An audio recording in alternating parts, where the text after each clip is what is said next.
প্রাপ্ত বয়স্ক মুসাফির নয় এমন ব্যক্তির উপর কোরবানি কি ওয়াজিব। এখন এই কোরবানিটার নেসাব কতটুকু? এই কোরবানিটার নেসাব হলো জাকাতের মতো।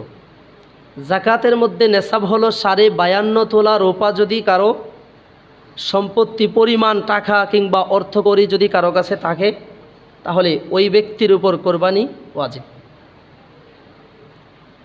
আর 7.5 তোলা স্বর্ণ সমপরিমাণ মূল্য যদি কারো কাছে থাকে তাহলে কোরবানি তার উপর কি ওয়াজিব। এই নিসাবটা হুবহু জাকাতের মতো, কিন্তু জাকাতের ক্ষেত্রে একটা বিষয় ভিন্ন, সেটা হলো আপনার সম্পত্তির নেসাব পরিমাণ সম্পত্তি হবে যখন একটা বৎসর অতিক্রম হবে তখন আপনার উপর জাকাত দেওয়া ওয়াজিব, ফরজ। কিন্তু কোরবানির ক্ষেত্রে এটা না, যে যদি 1 বছর সম্পত্তিটা অতিক্রম হবে তারপরে আমি কোরবানি দেবো, এমন নয়। কোরবানির দিনগুলোতে অর্থাৎ ঈদের দিন থেকে নিয়ে একবারে জিলহজ মাসের 12 তারিখ সূর্যাস্ত পর্যন্ত আপনার কাছে যদি নেসাব পরিমাণ সম্পত্তির নেসাব পরিমাণ মালের মালিক হন তখনই আপনার উপর কোরবানি দেওয়া ওয়াজিব। মনে করতে পারেন যে ঈদের দিন চলে গেলে যদি আমার কাছে নেসাব পরিমাণ সম্পত্তির মালের মালিক হই আমি, তখন মনে হয় কোরবানি ওয়াজিব হবে না। না, 12 তারিখ সূর্যাস্ত পর্যন্ত আপনার উপর যদি এই নেসাব পরিমাণ সম্পত্তি থাকে তাহলে আপনার উপর কোরবানি ওয়াজিব। মাসআলা নাম্বার 2, নামাজ না পড়লেও কোরবানি ওয়াজিব হবে কি? অনেকেই প্রশ্ন করে থাকেন। আমাকে একজন প্রশ্ন করেছেন, হুজুর, একজন মানুষ নামাজ পড়ে না, ফরজ বিধানেই পালন করে না, তাহলে তার জন্য কি কোরবানি দেওয়া ওয়াজিব? এর জবাব হলো, মাসআলা হলো যে এর উপরেও কোরবানি ওয়াজিব। কারণ হলো দুইটা ভিন্ন ভিন্ন একটা ইবাদত। কোরবানি হলো স্বতন্ত্র একটা ইবাদত, নামাজ হলো আরেকটা স্বতন্ত্র ইবাদত। সুতরাং নামাজ যদি কোনো মানুষ না পড়ে তাহলে সে গুনাহগার হবে। এই জন্য নামাজ পড়ে না তাই বলে কোরবানি দিবে না এমনটা হবে না, এরকম রাস্তা তার জন্য খোলা নেই। আপনার উপর কোরবানি ওয়াজিব হয়েছে, আপনি নামাজ পড়েন, চাহিয়ে নামাজ পড়েন আর না পড়েন, আপনি কোরবানি দিতেই হবে। মাসআলা নাম্বার 3, এক পরিবারের পক্ষ থেকে একটি পশু কি যথেষ্ট? পরিবারের সকল সদস্য, এই সদস্যদের মধ্য থেকে কি একটা কোরবানি যথেষ্ট হবে? এটার জবাব হলো, যদি পরিবারের মধ্যে প্রত্যেকটা মানুষ নেসাব পরিমাণ মালের মালিক হয় তাহলে প্রত্যেকটা মানুষের পক্ষ থেকে কোরবানি দেওয়া উচিত। আমরা অনেকেই এরকম করে থাকি, একটা ভুল করে থাকি সমাজে। প্রত্যেকটা পরিবারে এরকম আছে যে আমাদের সমাজে আমাদের প্রত্যেকটা পরিবারের মধ্যে দেখবেন প্রত্যেকটা মানুষ নেসাব পরিমাণ মালের মালিক হয়ে গেছে, কিন্তু আমরা পরিবারের পক্ষ থেকে একজন কোরবানি দেই। প্রত্যেকটা মানুষের পক্ষ থেকে কোরবানি দিতে হবে। নাম্বার 4 নাম্বার মাসআলা হলো কোরবানির পশুতে শরীক হওয়ার নিয়ম কি? কোরবানির পশুতে শরীক হওয়ার নিয়ম হলো, গরু বা উট যদি হয়, মহিষ যদি হয়, তাহলে এটার মধ্যে সর্বোচ্চ 7 ভাগে কোরবানি করা যাবে। আমাদের সমাজে অনেক মানুষ পাওয়া যায় যারা বলে ভাগে কোরবানি হবে না। তাদের এই কথার মধ্যে আপনারা কান দিবেন না। গুরুত্বপূর্ণ মাসআলাটা শুনেন। ইমামে আজম আবু হানিফা রহমতুল্লাহ আলাইহি এর ফতোয়া হলো যে গরু, মহিষ কিংবা উটের মধ্যে শরিকানা কোরবানি দিতে পারবে সর্বোচ্চ 7 জন। কয়জন? সর্বোচ্চ 7 জন। আর ভেড়া, ছাগল, দুম্বার মধ্যে কোনো শরিকানা কোরবানি দেওয়া যাবে না, একা একা কোরবানি দিতে হবে। মাসআলা নাম্বার 5, কোরবানির সময়সীমা। কোরবানির সময়টা আমি একটু আগে বললাম, কোরবানির সময়টা আমরা অনেকেই জানি না।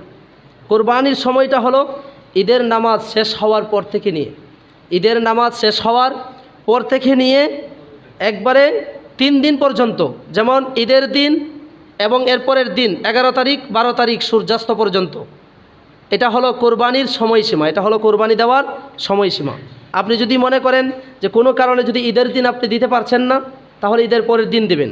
যদি ঈদের পরের দিন কোনো ঘটনাক্রমে দিতে পারেন নাই তাহলে এর পরের দিন আপনি সূর্যাস্ত পর্যন্ত অর্থাৎ আসরের আগ পর্যন্ত আপনি কোরবানি দিতে পারবেন। এটা হলো কোরবানির সময়সীমা। এরপরে মাসআলা নাম্বার 6, পশু জবাই করার সময় বিসমিল্লাহ বলা। আমরা অনেকেই উত্তেজনাবশত কোরবানি করি ঠিক আছে, কিন্তু কোরবানি করার সময় বিসমিল্লাহ বলতে বলে যায়। এই জন্য বিসমিল্লাহ ভোলা যাবে না। ইচ্ছাকৃত কোনো মানুষ যদি বিসমিল্লাহ ভুলে যায় তাহলে তার কোরবানি হারাম হবে, হালাল হবে না। আর যদি অনিচ্ছাকৃত কেউ ভুলে যায় তাহলে জায়েজ হবে। কিন্তু চেষ্টা করবেন বিসমিল্লাহি আল্লাহু আকবার বলে কোরবানি দেওয়া।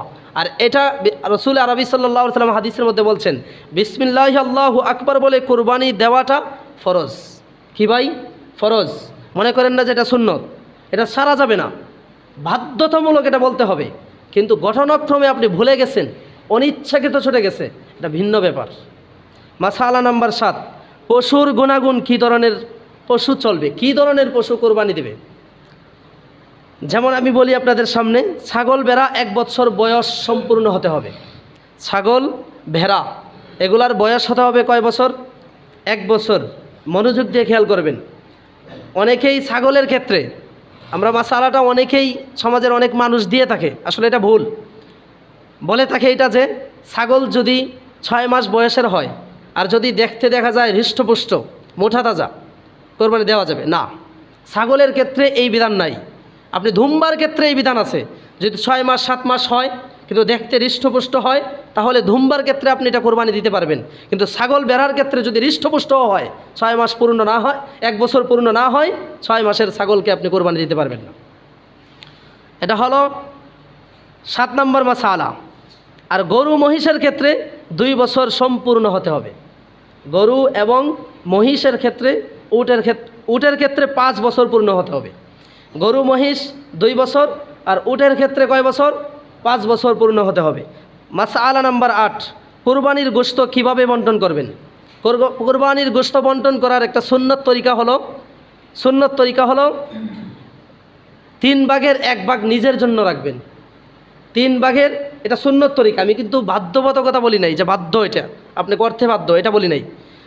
সুন্নত তরিকা হলো আপনি কোরবানির 3 ভাগের 1 ভাগ নিজের জন্য রাখবেন, আর 3 ভাগের 1 ভাগ আত্মীয় স্বজন এদের জন্য রাখবেন, আর 3 ভাগের 1 ভাগ আপনি দিবেন হলো গরিবদের জন্য, যারা মিসকিন আছে, গরিব আছে, অসহায় আছে, হতদরিদ্র আছে, এদের জন্য। এই হলো 3টা ভাগ। এটা সুন্নত তরিকা। কিন্তু আপনি যদি নিজে কি করতে চান, খেতে চান, তাও পারবেন। কিন্তু উত্তম তরিকা হলো গরিবদেরকে দিয়ে তারপরে নিজে খাওয়া। বুঝতে পারছেন মাসালাটা?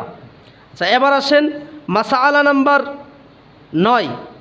মাসালা নাম্বার 9 হলো কুরবানির পশু বিক্রি করে নিজের জন্য খরচ করা যাবে কি। কুরবানির পশুর চামড়া বিক্রি করে নিজের জন্য খরচ করা যাবে কি? না। কোরবানির চামড়া বিক্রি করে আপনাকে সদকা করে দিতে হবে গরিবদের মধ্যে। বিক্রি করে নিজের জন্য খরচ করা যাবে না। এমনকি কোরবানির চামড়া কিংবা গোশত দিয়ে যারা কাজ করে, কোরবানির গোশত কাটছাট করে, এদেরকেও পর্যন্ত আপনি বিনিময় স্বরূপ গোশত দিতে পারবেন না। আপনি বিনিময় স্বরূপ আপনি হাদিয়া দিতে পারেন, কিন্তু বিনিময় স্বরূপ আপনি কি করতে পারবেন না? গোশত দিতে পারবেন না ওদেরকে। এটা জায়েজ না। আমরা অনেকেই ভুলটা করে থাকি, এটা কিন্তু জায়েজ না। এরপরে আসেন মাসআলা নাম্বার 10, কোরবানির দিন নখ চুল কাটা কি জায়েজ? কোরবানির দিন নখ চুল এগুলা কাটা জায়েজ তখন যখন আপনি কোরবানি শেষ করে দিবেন। কোরবানি গরু কাটা শেষ, গরু জবাই করা শেষ, সব কিছু শেষ, তখন আপনি কি করতে পারবেন? নখ চুল যাবতীয় অযাচিত যা লোম আছে সব কিছু আপনি কাটতে পারবেন। মাসালাটা ভালো করে শুনে রাখবেন। এর আগে কেউ যদি কাটতে চায় কাটতে পারে, কিন্তু উত্তম ফজিলতের বিষয় হলো কোরবানি দেওয়ার পরে এগুলা কাটবেন। মাসআলা নাম্বার 11, হারাম টাকা কামানো ব্যক্তিকে শরীকে রাখা যাবে কি?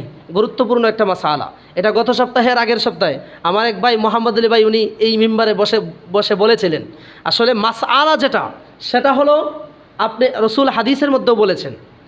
মাসআলা যেটা সেটা হলো কোনো মানুষ যদি হারাম কামানো টাকা দিয়ে শরিকানা হয় তাহলে ওনার কোরবানি তো হবে না, হবেই না, বরং ওনার সাথে শরিকানা যারা আছে কারো কোরবানি সহি হবে না। কথা ক্লিয়ার হয়েছে? বুঝতে পারছেন? আবার মনে করেন না যে আমাদের টাকা দিয়ে কোরবানি হবে না, তাহলে দিব কেন? আপনি আপনার হক আদায় করতে হবে। আপনার উপর যে ওয়াজিব বিধান আছে সেই ওয়াজিব বিধানটা আপনি কি করতে হবে? পূর্ণ করতে হবে, হকটা আদায় করতে হবে। তাই বলে মনে করেন না যে আমার উপর কোরবানি ওয়াজিব, কিন্তু আমি তো হারাম টাকা কামাই করছি, এই টাকা দিয়ে কোরবানি হবে না। এই টাকা দিয়ে কোরবানি সহি হবে না, তাই বলে করবেন না এমনটা নয়। আপনার উপরে যে দায়িত্ব আছে সেই দায়িত্ব আপনাকে আদায় করতে হবে, আর বাদ বাকি সওয়াব দেওয়া না দেওয়া, কোরবানি সহি হওয়া না হওয়া, এটা আল্লাহর ব্যাপার, এখন তো আল্লাহর ব্যাপার। বুঝতে পারছেন বিষয়টা? তবে হাদিসের মধ্যে যেটা আছে মাসআলা, ইমাম আজম আবু হানিফ রহমতুল্লাহ আলাই মাসআলার মধ্যে বলেছেন, মুফাসসিরিনে কেরাম তাফসিরের কিতাবের মধ্যে ওই কথাটা নিয়ে এসেছেন যে প্রত্যেকটা মানুষ জুমার খুতবার মধ্যে এই মাসআলাটা বলা দরকার। আজকে মানুষ হারাম টাকা দিয়ে কোরবানি দেয়, আজকে মানুষ মনে করে হারাম টাকা দিয়ে কোরবানি দিলে কোরবানি কবুল হয়ে যাবে। ইম্পসিবল, আপনার কোরবানি কবুল হবে না। এজন্য হালাল টাকা দিয়ে কোরবানি দেওয়ার চেষ্টা করবেন ইনশাআল্লাহ।